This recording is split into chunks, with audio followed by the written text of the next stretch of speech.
Dude, I haven't talked to you in so long.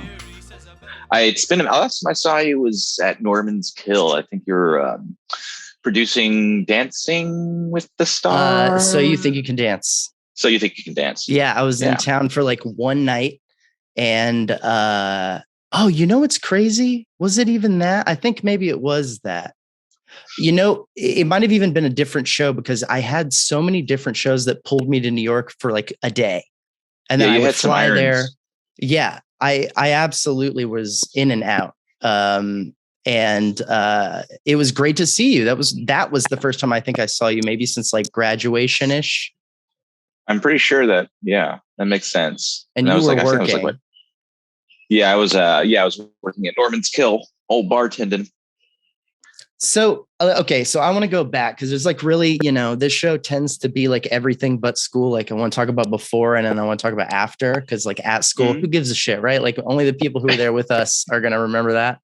And mostly people don't want to talk about it, I've found. But so let's start with this. The only question I have in the bank for At the Elephant's Man, where are you from? I'm from Fayetteville, North Carolina. And for everybody who doesn't know North Carolina super well, where in the big kind of goofy triangle is that? It was like an hour from Raleigh. It's a little, I guess, southeast from Winston. Kind of in the middle. Yeah.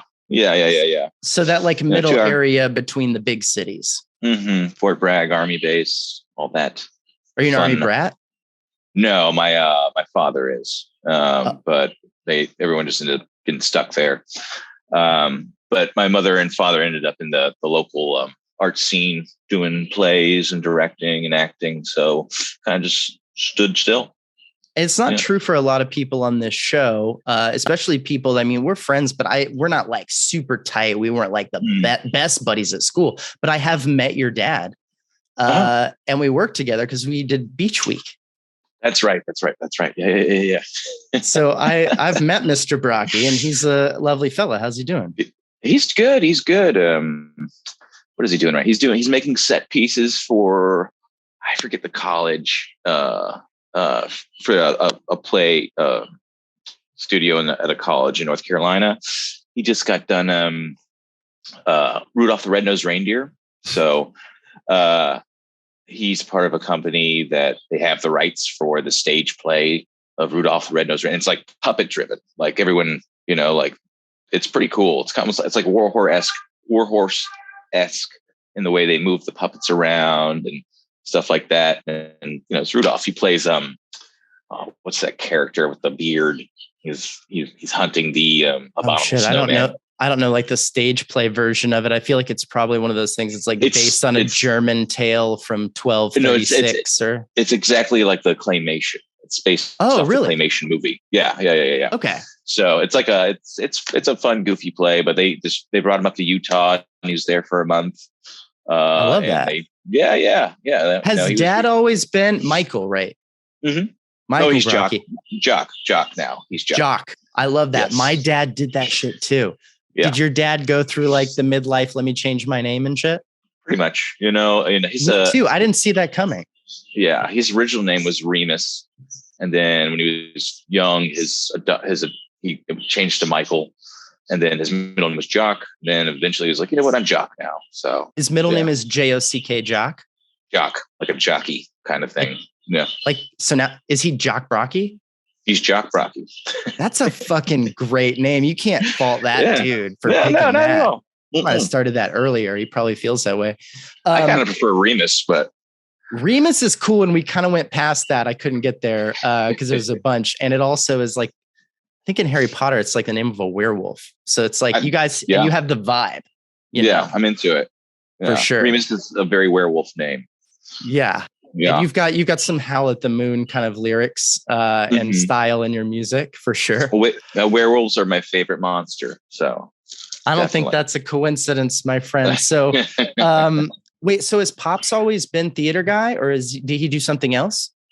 There's always been a theater guy. He was Army brat. And then it was like the rebellious, I'm going to go into the arts kid.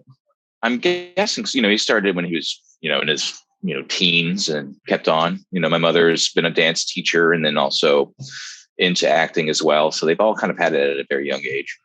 So for you, and this is one of the things that I love to find out about people, and I don't know if I knew that about you. Maybe I did. It kind of lines up though. There are the people who are born into working class families who find art. There are the people who are born into art families who find it, obviously. Yeah. And then there are also the people who are born into just families of like, like wealth and opportunity, who like just pick it when they're a kid because they can kind of, what do you want to do? Ride horses or go ballet or whatever. And they pick that because they find it. Sounds awesome. Those are like the three ways though.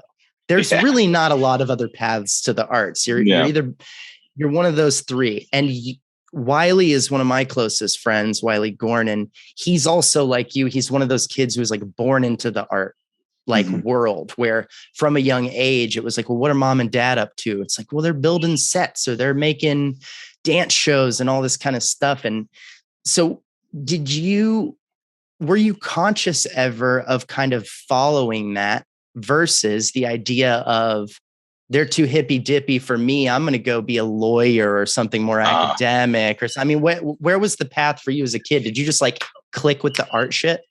I mean, it's just something like the family business sort of thing. It's like, there was a time where like, I was doing like mock trial in high school, or I was part of student government, but it always kind of led back to like, performing, pretending you're a lawyer or, you're Schmeagle.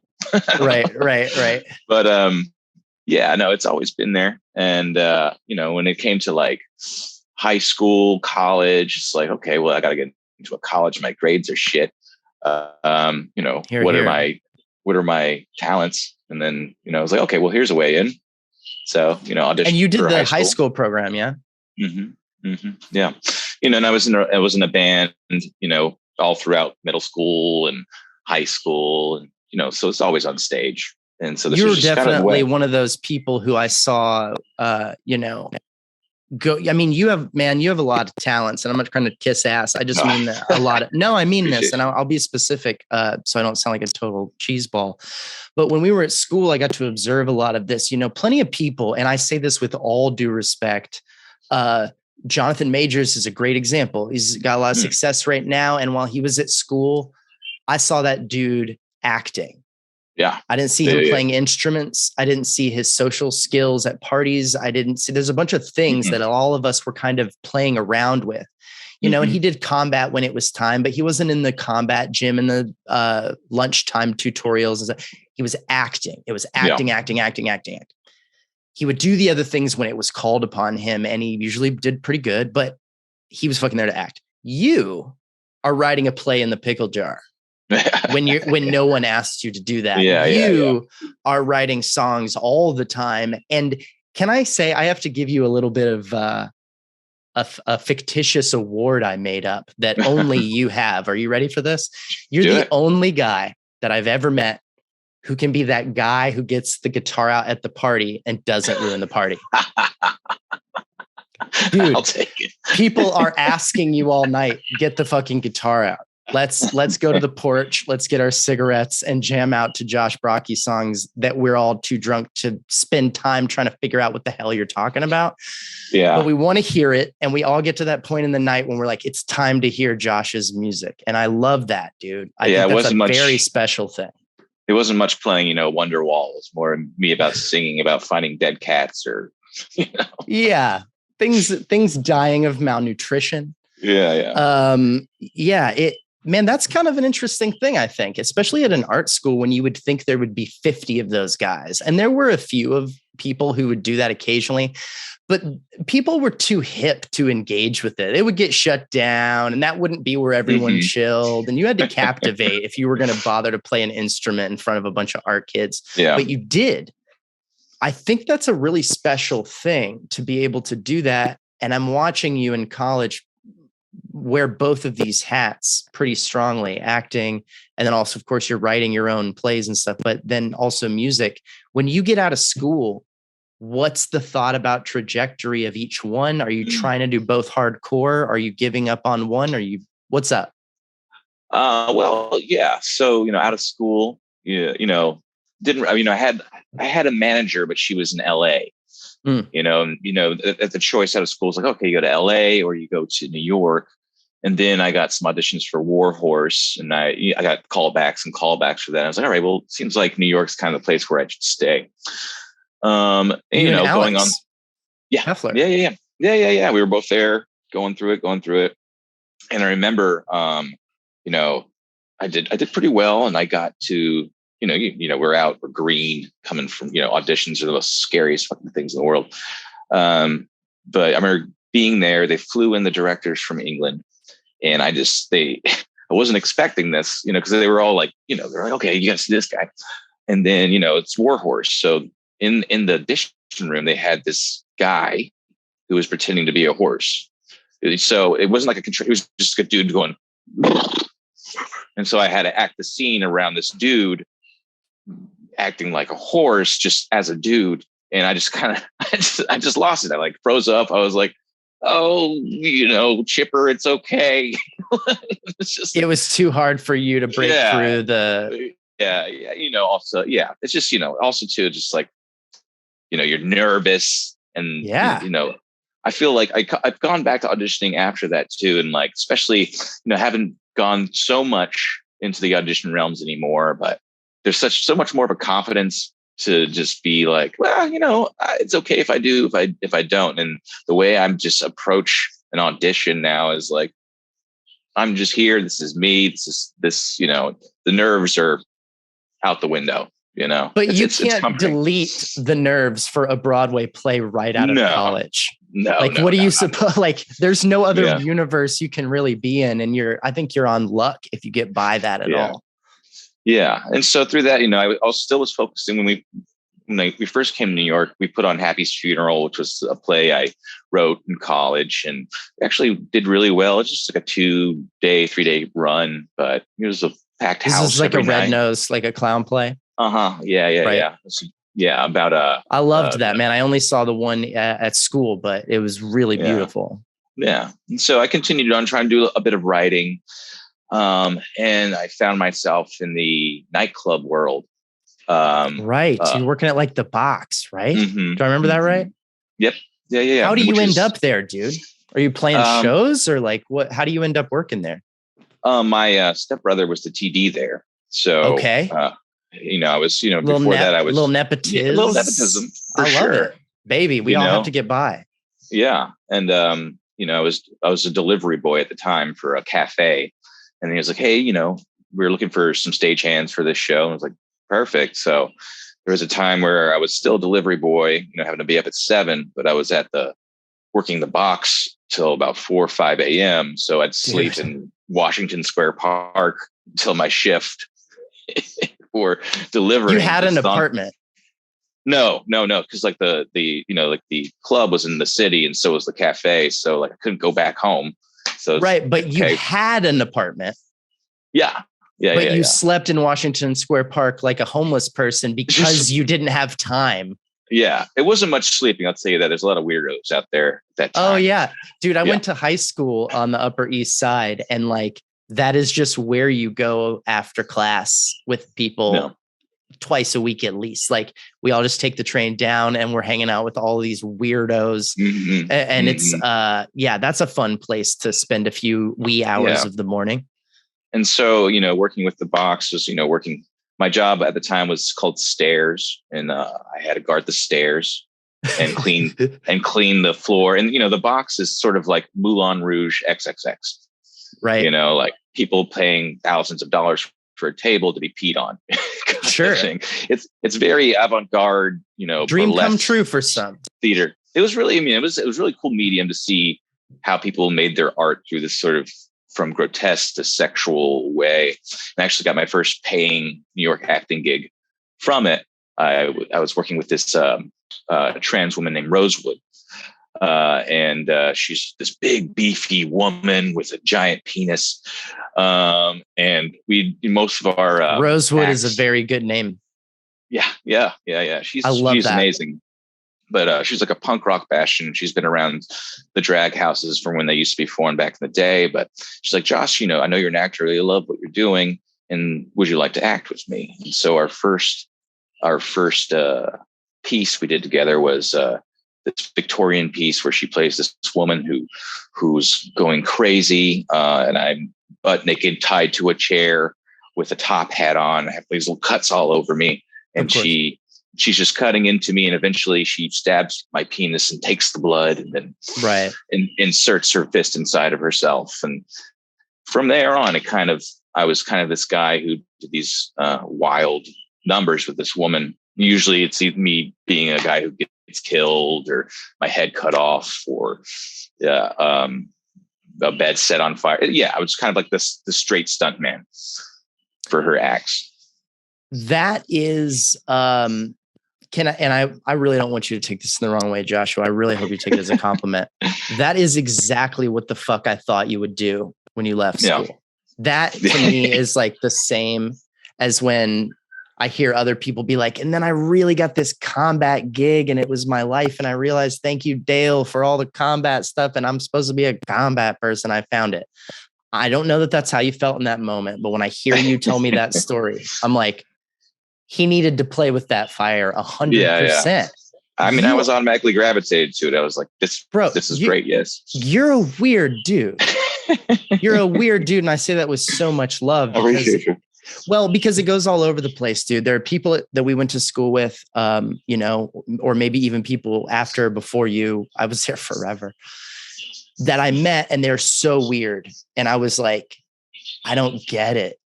Like, I'm a really open-minded kind of creator, artist kind of person. And I just don't get what they're doing. And I really want to give them benefit of the doubt, but I just don't get this. And I don't know why they're doing it. And I don't always understand why you do things artistically, or like why your plays work the way they did, or your song lyrics are what they are.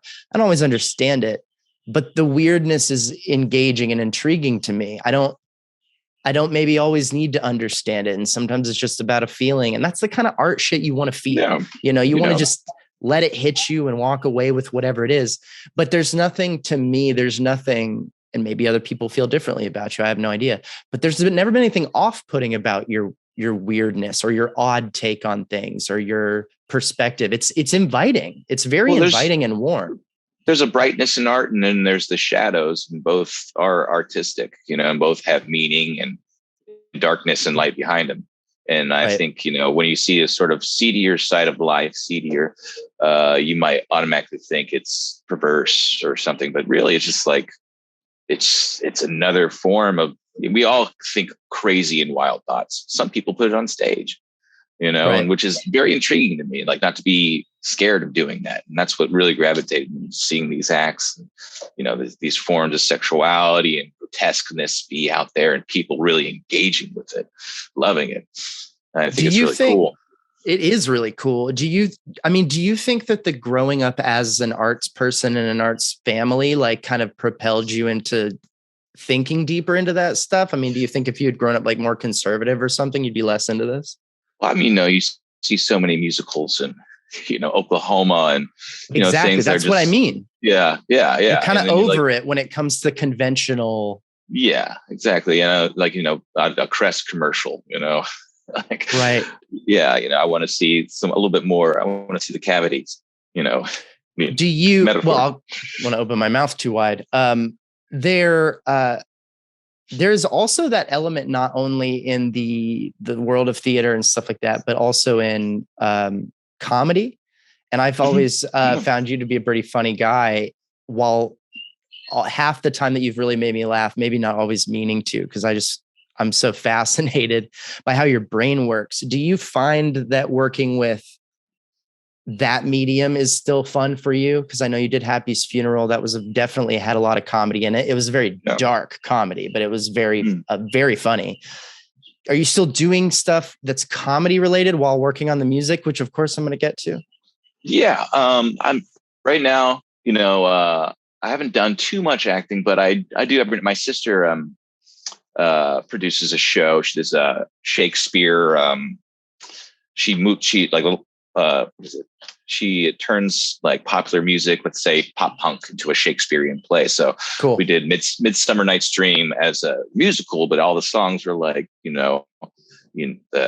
pop punk songs. So you have all the characters come out and their stories tie between, My Chemical Romance or, all those different type of bands out there. It's really cool. So that's been a really lovely getting back into it, and I was directing for a while too. Like I ended up directing at the Box, that show for a bit, and it's, recalling and rehearsals with your dancers and your singer, and then directing porno on stage pretty much or whatever. And so getting that side of life. And it was also the first time I actually auditioned people, and like seeing the other side of that table rather than being the person that's auditioning, like seeing what, your casting director or your director is seeing, it kind of like informs you like, okay, your attitude and your presence of coming to an audition, especially in a medium where you really want the job. I love to believe that you had a full circle moment where you were on the other side of the table and you're auditioning actors and you're like, fuck this guy like he's a horse. Yeah. And they were like, I'm sorry, I can't. This is ridiculous. Yeah. It's a learning experience all around. That's good. I love that, dude. So talk to me about, we've obviously, people who listen to every episode of this show, of which there are very few, but there are some, have already heard from Andrew Jernigan. We talked to Ace a little while ago. So we got a little bit of Boobies Night Spin talk, but tell me about that, man. Where does that start for you? And then how's it going is really my question. Well, it's going great. After directing the show, I started my own circus for a little bit. And then, my circus I would take bands and turn their albums into a circus show.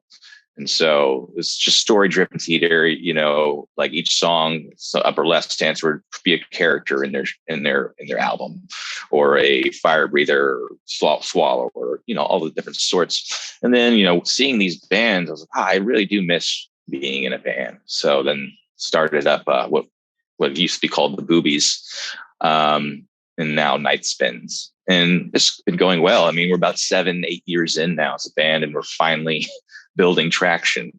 It kind of takes a while, which is nerve wracking, but, as long as, we've stayed with it. And, we were recently on a Battle of the Bands where Alice Cooper was the judge, and Gavin Rosdale from Bush, and, Tosin Abasi, Lizzie Hale, Bishop Briggs, judges. What did they think? They loved this, which was awesome. It's very gratifying to hear. We did that during the pandemic times, which, it was just so nice to do something. We went to LA and did this Battle of the Bands reality show. Reality TV is really fun. It's like the most stressful thing in the world. They like to keep you on your toes. Paid my bills for the past 6 years. Well, there, yeah, you know all about it. I do. Yeah. And so from there, we've built a good bit of traction. We've got fans now. We just did a month-long tour, and I think that's when you were talking to Andrew, actually. Yeah. Caught him in the hotel. Yeah. And we'll be in places like we were in Denver, and like I've never been to Denver. I don't think most of us have. And like we just had a giant fan base there. We pretty much sold out a show, and people were singing our songs. We're like, how do you even know who we are? Denver's dope, and that is cool. The coolest moment. I got married there. It is a dope city, and that is such a cool feeling, man. Like, oh yeah, and even if I think I want the most for you guys, or I should say I want whatever the hell you guys want for yourselves, I want too. But I think that alone is such an achievement to have art that you make, that you send out today of all times, and someone engages with it so much so that they come to know it and understand it on a level.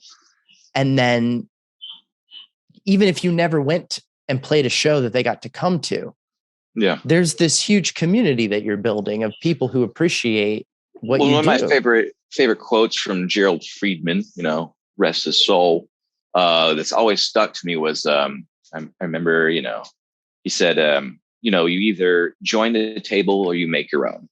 And that right there always stuck with me. Like, I could join someone else's table. I could go with someone else's medium, or I create my own and see where that goes. And it's very rewarding. Like you said, like when someone's singing your own personal writing, your lyrics, or, engaging with something that you've just kind of hand built yourself. It's a magnificent feeling, Did you know? I love that. And I feel like see, here's the thing, Joshua, I can tell you're grateful, but I can also tell you that I am not surprised by this. I am very impressed, and I find it such a great example to people, the amount of hard work that you've put into it. But it does not surprise me that you people are singing your lyrics. I was singing your lyrics 10 years ago. Yeah. You know what I mean? Like I was probably more recently than that. I listen to you guys' music all the time. I'm a fan, but I know you. And what I think is so interesting to me is sometimes you see things in people when they're younger, and you really get this idea of potential. You just see like, oh, wow, there's something going on there. Like, sometimes someone is just so I went to high school with a guy. Me and Brandon Harris went to high school with this guy. And back then, he's so funny and so charming. And we used to say like, he also has this like general American voice. Like he just sounds like a politician, but like in a good way, not like in a bullshit way, like in a down home, man, this guy's going to get elected fucking mayor. And we used to say it all the time. That guy is now in his third term in the Texas State House. Wow. Yeah. Freshman year of high school, we were like, there's just something about this fucking guy. I brought up Jonathan Majors earlier. There's no guarantee that someone is going to do this or that. But when I met that dude, when he was younger, I was like, he's different, even from the rest of us. That doesn't mean you're guaranteed any success. It doesn't mean you're going to do this or that. But there was something that you're like, everybody here is pretty fucking special, but man, there's something about you that stands out. And Joshua, when we're on the goddamn porch in North Carolina, drinking beers and smoking cigarettes, everybody's looking at you. And not only are they looking at you while you're playing, they know all the goddamn words to your weird ass songs. They're not even normal. Like, I got sunshine. They're like, I didn't kill the cat. It died of malnutrition. And we're all like fucking snapping along. That's special, dude. And when you say now, like we flew to Denver and I like, can't believe people know the words. I'm like, yeah, of course they do. You've always had that good. Did you know back then that you had that quality that attracts people to your thoughts, to your words, to your music? Like, did you know it had that magnetism? And so you doubled down, or have you just always blindly been like, I just like doing this, and you've not been noticing everyone paying attention to you?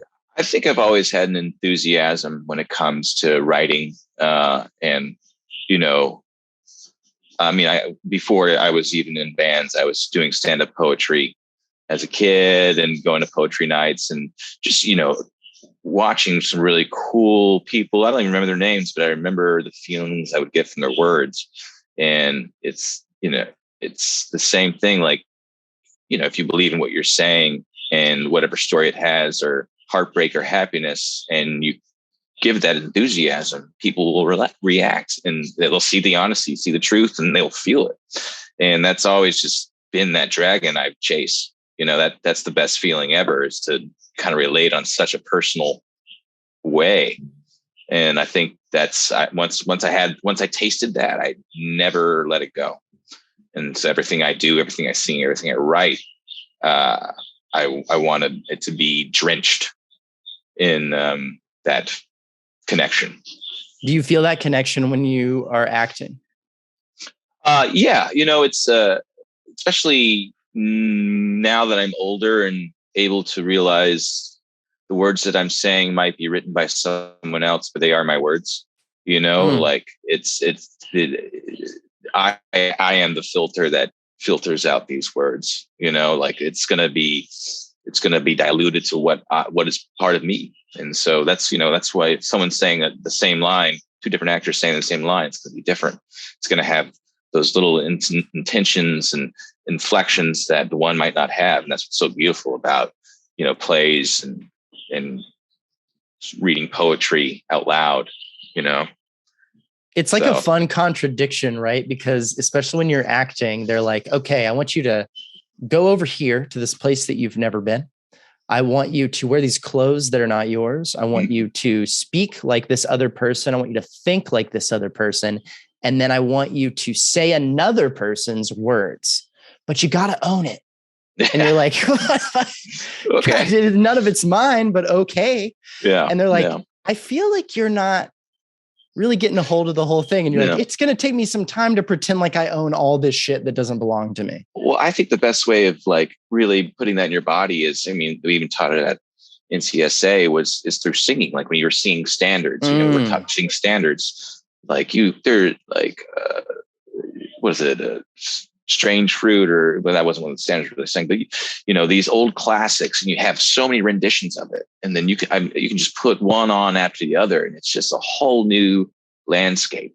And they're saying the same things, but just how they do it, it's amazing. And I think singing does that, because like you kind of forget what you forget what you need to have to do. You just sing, and it'll come out the way it should be. And I think that's the same thing with acting. Like, you know, leave it off stage, walk on, and trust that it'll be there. And I think singing is one of the great components that can really connect that. It's all voice movement, you know. Yeah. So you've had experience with writing specifically in plays and music. You love to act. You've got experience in directing. You ever thought about writing a musical? Actually, me and Matthew Jellison, know him, love him. Yeah, slowly but surely are kind of working on a musical right now. I love that. It's something that I've kind of had in my, you know, cooking and stewing, you know, for a while. It's like a lot of my writings and thoughts, you know, they're all in slow cookers, you know, right. But this is one that we're working on right now, and we are working on a musical. It's right now it's called A Siren Song. We're still kind of figuring it out. It's got a little folky vibe to it, but it's basically right now what we have is this one night drunkenly in this bar. All these people end up on a pirate ship, and their personalities swap to these pirates, and they're looking for mermaids. And it's called The Siren. It's all a thing about keeping the hope alive, you know, what you're trying to pursue, searching for these mermaids, this lost gold, you know, and the siren songs, that something so far in the distance that keeps on pulling you and dragging you to where, you know, wherever that is, you know. So it's just about the haunting of, you know, trying to fulfill your life. I love that, man. That's heavy as shit, and sounds like some Josh Brocki shit if I've ever heard of it. You know, we're trying to make, you know, the humor and all that in there too, but you know, all humor has a bit of hurt. I think I just heard you say Matthew Jellison. Is he coloring in a little bit of the?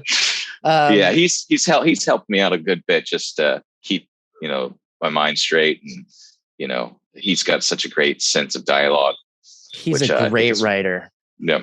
Yeah, you're both really, really talented dudes in the writing department. And again, it's like not a thing that was required of anyone at School of the Arts. You don't have to fucking write anything, really. The whole program never asks you to write dick. I mean, you got to kind of come up with like Tanya acting exercises and maybe fill in some circumstances, but no one makes you write anything. And yet a lot of people spend their time in that pickle jar, other places, hammering out their own scripts. And I love to see that. And one of the things that I love about doing this show, and I love about talking to you and my friends that I've known for a long time, I love talking to new folks, but catching up with you guys, you know, when you're younger, I feel like we get so isolated into whatever we're working on at the time, right? It's like, what play are you in right now? Or what are you doing next? Or what did you just, you know, but as soon as the thing closes, we all kind of move on. And then you have this thing that happens when you get older that you just don't have until you get older, which is like, you've seen what your friends have done for 15 years or more.